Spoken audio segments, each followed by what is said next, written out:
In this video, I'm going to show you how you could become a Grubhub driver. So you're going to download the app. I'll show you what the app is. Just search up Grubhub,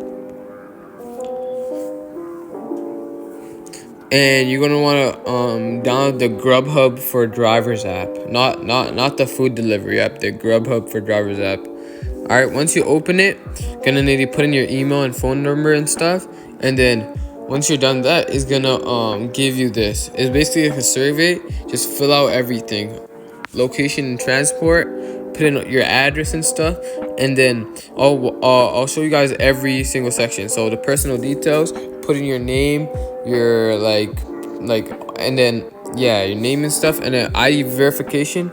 You're gonna need a driver's license or like your passport or something, and then it's gonna background check you, and it's gonna you're gonna need a you're gonna get the Grubhub gear, like the bag and stuff, and then after that fill out the paperwork, and yeah, that's basically it.